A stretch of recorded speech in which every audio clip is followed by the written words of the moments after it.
Ikaw na magsabi sa kanya, total ikaw nakakausap, na huwag magbasa. Kaya yung isip niya ay nakukulta dahil sa mga comments na binabasa niya. Yun ang katotohanan. Dapat huwag siya magbasa ng comment. At pero sa totoo lang, so ayan po ang comment mga amigo. Ang sabi, hola chamame, por favor, deja Rowel en paz.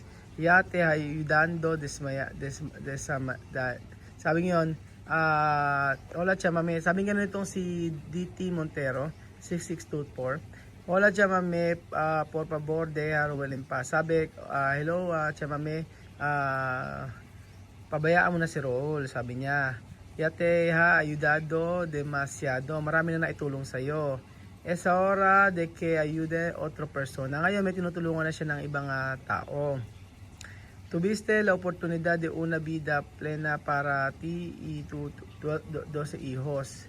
Tuviste la oportunidad, parang ano yung tuviste? Parang ano yung opportunity? Yung opportunity, parang ano? Tuviste. Ano ba yung tuviste? Check ko nga ano ba yung tuviste. Meron ka ng opportunity opportunity dati. Ayan, nabigyan ka na ng pagkakataon kasama ng 12 mong anak. Pero abusaste de la bondad de Raul. Pero masyado mong inabuso, sabing ganon si Raul. Te suplico que de quedaras a que los niños se quedarán. Pero no ano to? Desperticates todos. Pensado que la bondad de Raul tiene limite. Yung tulong ko daw dapat may limitasyon. Tuwis no son lo hijos de Raul. Yung mga anak mo ay hindi anak ni Raul yan. Que vergüenza, wala kang kahihiyan. Son hijos de hombre diferentes. Son hijos, yung mga anak mo ay iba-iba ang tatay.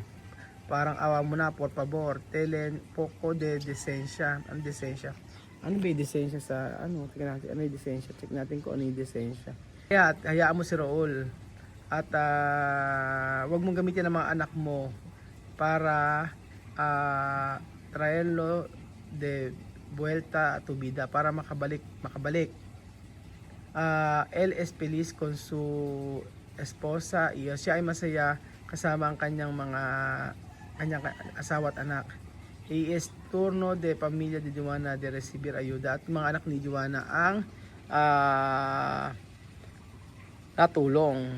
So yun po mga amigo yung comment. Ngayon, di syempre, isinend lang ito sa group namin mga amigo.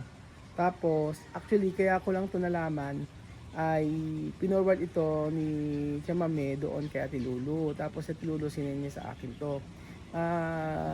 Sabi ni Ate Lulu, ito yung mga tao talaga na kaya itong si Chamame naniniwala sa mga ganyan dahil kaya nang hihinain tao o ganyan nangyayari sa kanya kasi nga po yung mga nagko-comment na ganyan. Pero ang sabi ko, Ate Lulu, ikaw ang nakakausap ni Chamame madalas. Sabihin mo sa kanya na wag mag-check ng mga comment, ganoon, or wag siya magbasa, ganoon. Lahat ng ito ay walang maitutulong sa kanya. Hindi siya matutulungan ng mga ito.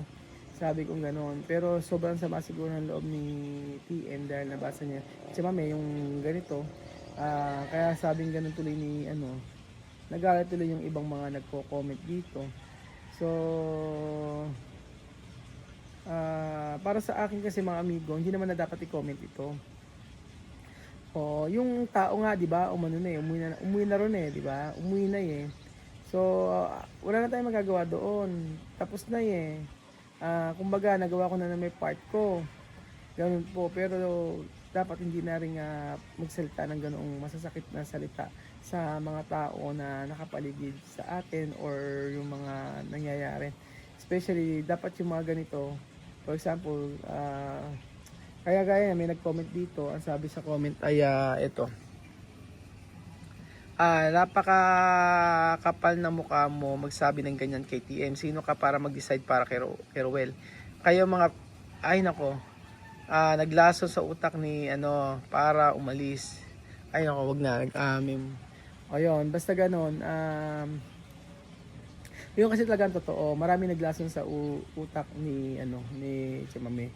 Pero para sa akin kasi 'di ba, sabi ko nga, ano man yung mga paglalason sa utak ng isang tao, pero kung ikaw ay tinuturing na parang family o may tiwala or ano pa man, dapat ganoon, yun dapat. Huwag yung mga taong hindi naman siya natutulungan. So sabi ko nga tapos naman na wala namang problema, kaya lang siya itong basa ng basa at sabi ko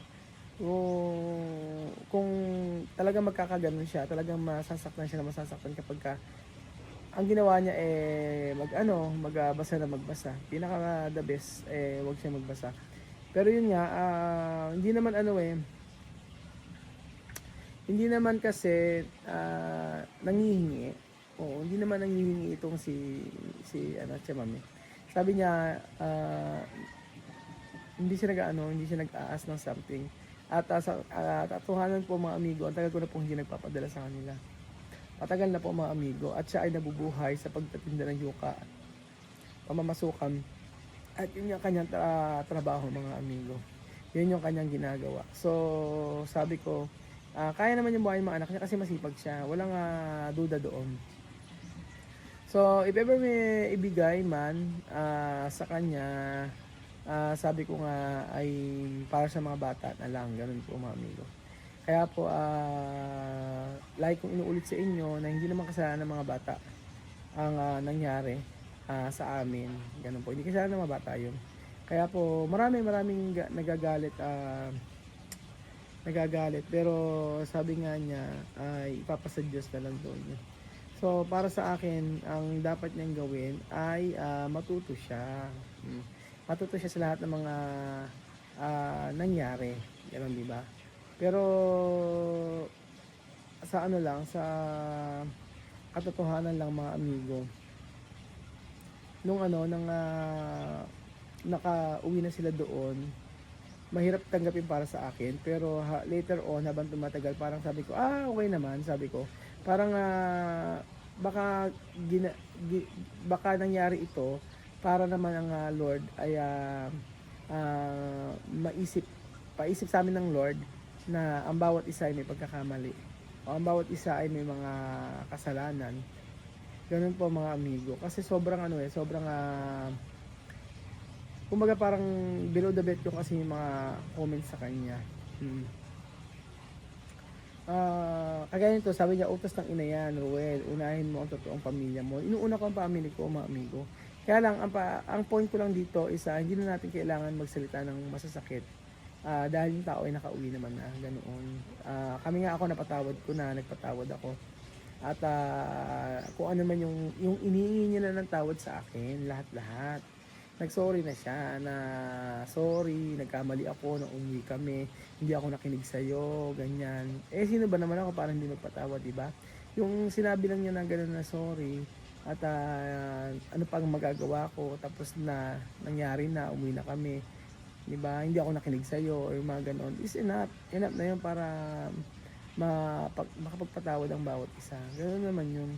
Kaya lang syempre, hindi ko naman din kayo masisi kasi nga ang nararamdaman nyo is kasi inidolo niyo 'yung tao eh. Kumbaga idol na idol nyo si Chamame, tapos ganoon din nangyari na 'yung mga anak ay nakauwi doon. Pero hindi po tayo Diyos na pwedeng husgahan na lagi yung buong pagkatao ng tao at hindi pagkatao ng tao at hindi natin makita o ma-realize yung mga kabutihan na gawa niya. Kasi ako bilang isang Kristiyano, ang pagpapatawad po, yun talaga yung pabago ng nararamdaman natin. Nararamdaman ko at yung alalahanin. So marami nang nangyari kasi mga amigo, pero para sa akin ay tapos na mga bata ay nakakausap ko naman o nagme-message naman si Amir, ganun po. So hindi naman mawawala sa isipan natin, hindi naman mawawala sa puso natin yung mga batang ito kasi aminin natin sa hindi ay minahal natin sila. Ganun lang po yun mga amigo. Kaya lang yun nga, sabi ko kay Ate Lulos, ikaw na magsabi sa kanya, ito talaga ikaw nakakausap, na huwag magbasa. Kaya yung isip niya ay nakukulta dahil sa mga comments na binabasa niya. Yun ang katotohanan. Dapat huwag siya magbasa ng comment. At pero sa totoo lang, May mga kaibigan ako, grabe, apektado din pagka nakakabasa ng mga ganyan. Sabi ko, eh kasi kako, hindi kayo sanay sa social media, ako sanay ako. Sabi ko, wala akong nararamdaman, wala akong pakialam, especially kapag sinasabihan ako ng mga masasakit. Ang dami, maraming mga ano sa akin, na for sure pagka nilabas ko yung video na to, sasabihin na to, yan na yung ikaw yung yun na naman yung second wife, ganyan na naman. Oo, inaano ka na naman, binubudol ka na naman, ni-scam ka na naman, yung mga ganun po mga amigo. Nakasama ko naman matagal, pero ako pa rin naman ang nasusunod sa mga kung gusto kong bigyan or hindi. Ganun po mga amigo. Kaya wala po kayong dapat ipag-alala. Ang bilib naman din ako sa kanya kasi hindi nga naman siya nanghihingi mula nung hindi ako nagpapadala. Never siya nagsabi na every month magpadala. No, walang ganoon. Kasi sabi nga niya, marami ka ng karga at maraming obligasyon. Sabi niya, pero message niya talaga, sabi nga gano'n niya is tulungan mo si yung kasama natin dyan nagpunta. Ganoon. So, siya na ang nakakaano nun. Basta para sa akin, wala akong nararamdaman ng galit kahit kanino. Basta ako po ay ang gagawin ko lang po papakita sa inyo kung ano yung ginagawa kong pagtulong. Ganun po.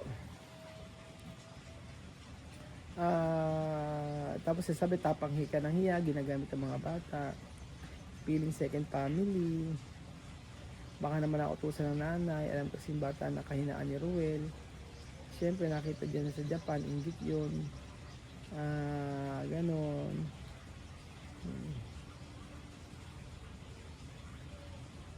Marami, iba-iba ang ano niya, iba-iba yung yung sa inyong, iba-iba po kayo ng Pero sa akin nga po, sabi ko nga po sa inyo, reaction yan, gawa ng nasaktan nasaktan tayo. Pero napapaisip din kasi ko, sabi ko, hanggang kailan ako magagalit, diba? Hanggang kailan tayo maiinis. So ayun po mga amigo, ang dami message, sabi nga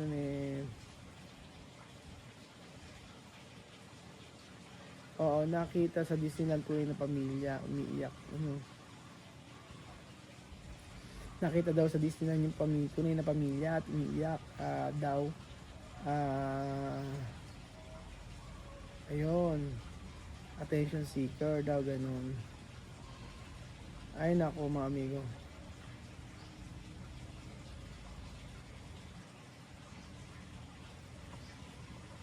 Oo. Kaya nyo na mga amigo, basta alam ko naman po yung ginagawa ko. Basta mahalaga doon siya ay nagtatrabaho para sa kanyang anak at na-realize niya kung gaano siya kapalad ng nandun sa Pilipinas. Yung pagtitindi niya ng yuka ngayon tsaka pangangamuhan ay yun yung sign para ma-realize niya na maraming bagay na nasayang nung umalis sila sa Pilipinas. So, maging mabuti na lang tayo sa kapwa. Ganun po mga amigo. So ayun po mga amigo, salamat po sa pakikinig ng istorya na kung saan ay ganun talaga ang buhay. Weather lang. So thank you so much po at God bless.